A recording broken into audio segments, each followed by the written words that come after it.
Assalamualaikum warahmatullahi wabarakatuh. Perkenalkan, nama saya Sipa Ibrahim. Saya dari Fakultas Farmasi, Prodi Farmasi, Universitas Buana Perjuangan Karawang. Ingin memberikan informasi beserta edukasi mengenai hipertensi. Kalian tahu nggak sih apa itu hipertensi? Hai, perkenalkan, aku hipertensi, penyakit jantung dan pembuluh darah atau kardiovaskular. Merupakan masalah kesehatan utama di negara maju maupun negara berkembang. Hipertensi adalah suatu keadaan di mana tekanan darah sistolik pada tubuh seseorang lebih dari atau sama dengan 140 mm air raksa dan atau tekanan darah diastolik lebih dari atau sama dengan 90 mm air raksa. 1 dari 3 orang di dunia menderita hipertensi. Sekitar 1,28 miliar penduduk dewasa menderita hipertensi. Data tersebut dari WHO pada tahun 2023. Pada 2019, hipertensi berkontribusi terhadap 10,8 juta kematian.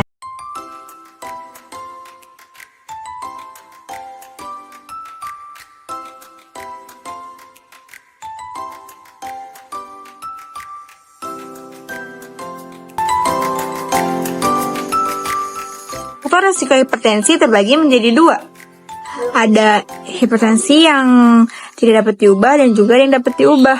Faktor risiko yang melekat pada penderita hipertensi dan tidak dapat diubah antara lain umur, jenis kelamin, dan juga genetik.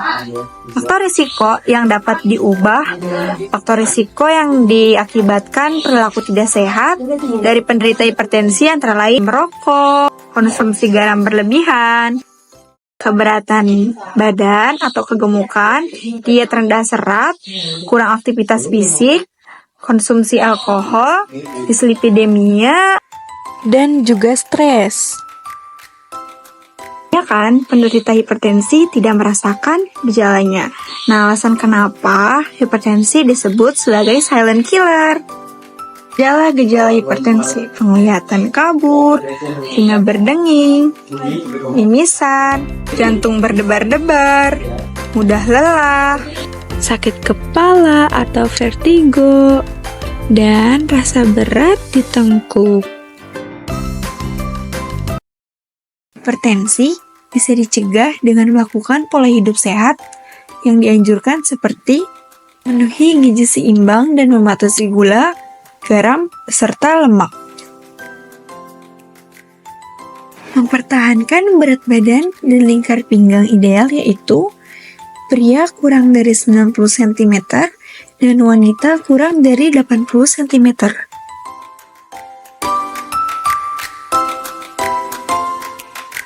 Olahraga teratur, stop merokok,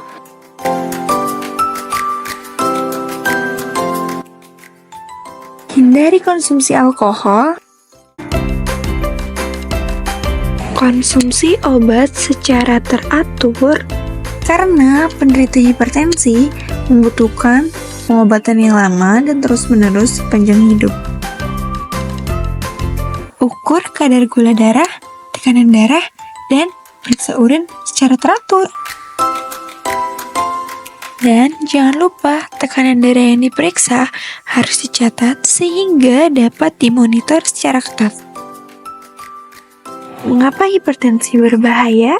Karena jika tidak dikontrol, hipertensi dapat terjadi komplikasi seperti gagal jantung, kerusakan ginjal, kerusakan retina, penyakit pembuluh darah tepi, gangguan saraf, dan gangguan pada otak. Setiap orang harus memeriksa tekanan darah secara rutin. Jika tekanan darahnya tinggi, segera konsultasi dengan tenaga kesehatan untuk mendapatkan penanganan lebih lanjut. Sebagian penyandang hipertensi dapat mengontrol tekanan darahnya dengan melakukan gaya hidup saja. Sebagian lainnya memerlukan tambahan obat. Lalu, pencegahan apa saja yang dapat dilakukan? Risiko untuk menghindari hipertensi dapat ditangani dengan mengurangi konsumsi garam, jangan melebihi 1 sendok teh per hari. Melakukan aktivitas fisik teratur, seperti jalan kaki 3 km atau olahraga 30 menit per hari, minimal 5 kali dalam seminggu. Tidak merokok dan menghindari asap rokok. Diet dengan gizi seimbang, mempertahankan berat badan ideal, menghindari konsumsi alkohol. Keluarga berperan penting dalam upaya pencegahan hipertensi yang bisa disebut dengan family empowerment. Karena keluarga tercinta kita sangat penting dalam rangka pencegahan naiknya tekanan darah. Beberapa dukungan keluarga diantaranya yaitu menyediakan makanan sesuai aturan diet hipertensi, mengajak keluarga memanfaatkan waktu untuk aktivitas positif supaya menghindari malas-malasan. Sesekali melakukan rekreasi untuk menghindari stres, serta budidayakan ikhlas untuk ketenangan hati. Apa saja yang dapat dilakukan untuk pengobatan hipertensi? Apabila tekanan darah meningkat disertai gejala yang merugikan, segeralah untuk memeriksakan diri ke tenaga kesehatan terdekat. Hipertensi dapat dikontrol dengan beberapa cara sebagai berikut. Pertama, melakukan aktivitas yang baik dan sehat. Kedua, makan makanan yang bergizi dan menghindari pantangan-pantangan hipertensi. Dan yang terakhir, atur pola tidur yang baik. Tubuh manusia memiliki sistem pengatur tekanan darah yang disebut sistem renin-angiotensin-aldosteron atau RAAS. Ketika tekanan darah menurun, ginjal melepaskan hormon renin yang kemudian mengubah angiotensinogen atau diproduksi oleh hati menjadi angiotensin 1. Angiotensin 1 secara alami tidak aktif. Untuk menjadi aktif, ia harus dikonversi menjadi angiotensin 2 oleh enzim ACE atau angiotensin converting enzyme yang terutama berada di paru-paru. Angiotensin 2 adalah zat yang sangat kuat. Ia menyebabkan vasokonstriksi atau penyempitan pembuluh darah, merangsang pelepasan aldosteron dari kelenjar adrenal atau yang meningkatkan retensi natrium dan udara, serta secara keseluruhan meningkatkan tekanan darah. Nah, di sini ditemukan obat ACE inhibitor, contohnya seperti enalapril, lisinopril. Obat ini bekerja dengan menghambat enzim ACE sehingga mengurangi produksi angiotensin 2.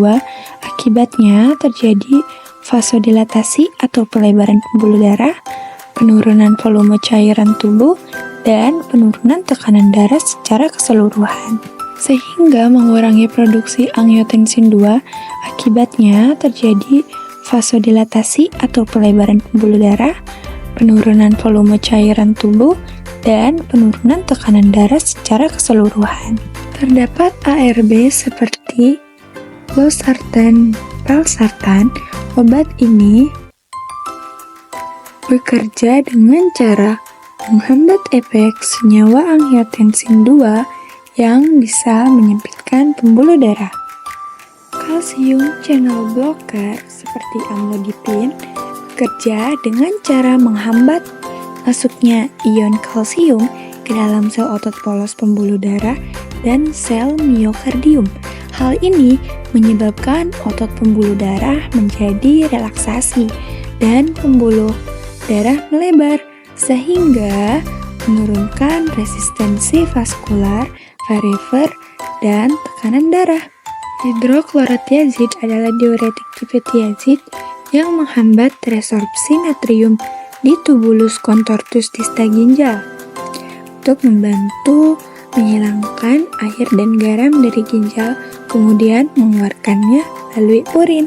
Dan yang terakhir, terdapat beta blocker seperti atenolol dan bisoprolol kerja untuk memperlambat denyut jantung yang mengurangi kekuatan pemompaan darah ke seluruh tubuh. Waspadai hipertensi dan kendalikan tekanan darah Anda. Cegah hipertensi, hidup lebih sehat dan produktif. And thanks for watching.